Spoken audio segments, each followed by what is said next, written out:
कभी कभी तिनका भी काम आ जाता है। मुझे ऐसा लगा, मैं तो बिल्कुल, आप जानते ही हैं कि मैं तो निर्दलीय एमएलसी हूँ, पार्टी तो मैं ज्वाइन कर भी नहीं सकता, मैंने किया भी नहीं है।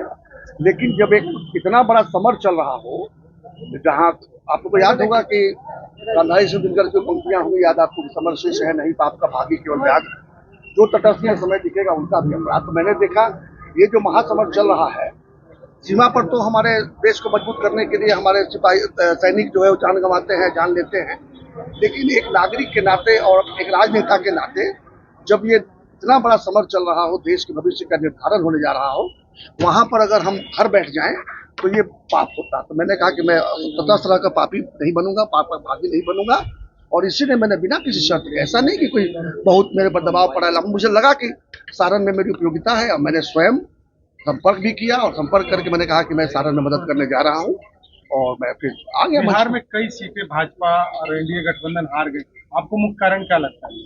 कई नहीं, हमको लगता है अंतिम चरण में हमारा परफॉर्मेंस खराब हुआ। 8 में से 6 सीटें हम हारे, बाकी तो इक्का दुक्का बाकी चरणों में हारे हैं। इसकी समीक्षा हो रही है, जानना पड़ेगा कि शाहबाद में हमसे या मगध में क्या गलतियां हुई जिसके चलते हम टोक में 6 सीट यहाँ पे हारे।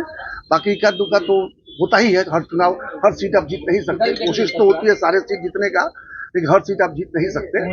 और जनता का भी आखिर वोट तो जनता को ही देना है ना। उम्मीदवारों के चयन पर भी सवाल है।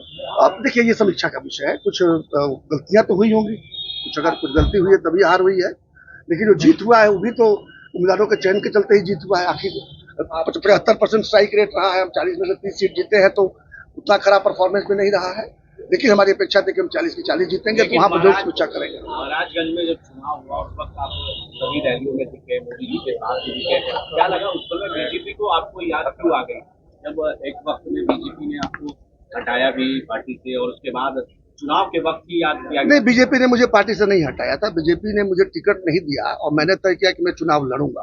तो अब जब मैं बागी हो गया, जब मैं विरोध में खड़ा हो गया, तो पार्टी से तो निकालना ही था, तो निकाला गया, लेकिन उससे विचारधारा तो नहीं बदल गई, हृदय परिवर्तन तो नहीं हो गया, हृदय तो मेरा वही था, विचारधारा वही थी। नरेंद्र मोदी जी का बीजेपी के साथ आप हैं मजबूत? बिल्कुल मजबूती से है, और जहां भी दिखे एक नागरिक होने के नाते और एक राजनेता होने के नाते जो देश हित में और राज्य हित में दिखाई देगा वहां आप मुझे खड़ा पाएंगे। सारण की तस्वीर नजर आई, एक मार्जिन जो था वो काफी कम हो गया, जो आमतौर पर पहले मार्जिन था महज 15 से 16 हजार वोट से जो है वो राजीव प्रताप रूडी जी थे, तो यहाँ पर कहाँ पर? अब ये समझिए कि तीसरी बार चुनाव लड़ रहे थे, तो निश्चित रूप से कुछ न कुछ इनकम्बेंसी फैक्टर भी रहता है, और साथ में आपने ध्यान नहीं दिया कि वहां पर लालू जी का पूरा परिवार 1 महीना तक कैंप लगा के रखे रहा, लड़ाई कोई छोटी नहीं थी। राजीव प्रताप रूडी ही है जो लालू जी को भी हराए, रबड़ी जी को भी हराए, उनके समधी को भी हराए, आज बार उनके बेटी को भी हराए। तो उस जीत को छोटा मत आंकिए, 1 वोट से जीत भी जीत है, 13-14 वोट जीती है, और 13 लाख से भी कुछ जीतेगा। नीतीश जी की भी बड़ी भूमिका निश्चित रूप से नीतीश जी की भूमिका अगर नहीं होती तो 16 सीटों का गठबंधन कैसे होता? हमारे नेतृत्व ने इस बात को समझा कि नहीं, नीतीश जी की उपयोगिता है, नीतीश जी की भूमिका है बिहार में, और ये तो 8 बूथ लेने से भूमिका खत्म नहीं हो जाएगी। तो दिखाई दे रहा है कि नीतीश जी कितने महत्वपूर्ण है बिहार के लिए, और यही कारण गठबंधन हुआ। आपने देखा भी, आज 75% सीट भी जीत के बैठे हुए हैं बिहार में। निश्चित रूप से एक बड़ा अच्छा निर्णय था, एनडीए को मजबूत बनाने का काम हुआ था, इसीलिए ऐसा रिजल्ट किया। बिहार सरकार में मंत्री है जमा खान, उन्होंने कहा है कि नीतीश कुमार के लिए विचार किया जाए, उन्हें प्रधानमंत्री बनाया जाए।